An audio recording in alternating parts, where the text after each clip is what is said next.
women in history I'd never heard of and wouldn't be surprised if you haven't either. Today, let's talk about Lady Agnes Randolph. Lady Agnes Randolph was born in Scotland around 1312 and passed around 1369. History knows her as Black Agnes, so that's what I'll call her. Now, she was called that because she had a dark complexion, dark eyes, and dark hair. But her looks are not why she made it into my anthology. Black Agnes was married when she was 12, but it wasn't a happy marriage, and they never had children. Huh, who'd have thought marrying a child doesn't cause a happy marriage? Now, keep in mind, it's the 14th century, and England thought they should rule everything. 'Cause whenever somebody's in power, they have to have more, right? So anyway, Black Agnes and her husband were in charge of Dunbar Castle. It held a strategically superior position in Scotland. So, of course, England needed it to further their conquests. The king sent William Montague, 1st Earl of Salisbury, to do something about that. The Earl was considered a great general, so it should have been an easy job. Should have. When Montague got to Dunbar Castle, he found only Black Agnes, a handful of guards, and her ladies-in-waiting. As I said, easy job.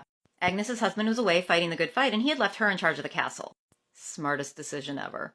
So, Montague was at the gates, but Black Agnes wasn't concerned. As I said, strategically superior, so defensively stellar. With him, Montague brought catapults, battering rams, a slew of soldiers, and blocked any water entrances using galleys. Montague, great general, attacking the castle. He sent volleys of boulders using his catapults. Damage ensued. But Black Agnes was a good and dutiful wife who cared about the appearance of her home. So she and her ladies-in-waiting would dress in their finest clothes at the end of the day, grab their white handkerchiefs, and dust away the damage of the day. Way to give the finger without giving the finger. So Montague got fed up. He sent out the battering ram. Black Agnes waited. She prepared her own very limited forces. Montague gave the order. The battering ram bore down on the gate. Agnes gave her own order, and crushed Montague's battering ram with one of his own goddamn boulders. As his forces retreated, she called out, "Behold, a litter of pigs!" Fucking love this woman. Montague got fed up again. So her brother had been imprisoned. Montague brought him out and paraded him in front of the castle with a rope around his neck. He said if Agnes didn't surrender that he would unalive the brother. So Agnes said, "Well, go ahead. What are you waiting for? If you do it, I get his title." Montague didn't expect her to call his bluff. So he scrapped that idea. One day, Agnes saw Montague and his first riding their horses.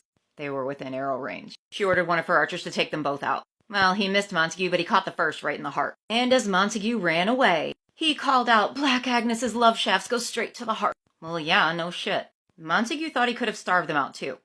Nope. Local fishing boats got past the galleys and brought supplies. And at night, using the same water entrance, Alexander Ramsay brought troops. He was going to end the bullshit game that Montague refused to concede. They rode out the front gate at daylight and surprised the troops. And Montague permanently withdrew. And Black Agnes kept the castle. My favorite rhyme about her: "She kept astir in tower and trench, that brawling, boisterous Scottish wench. Came I early, came I late, I found Agnes at the gate."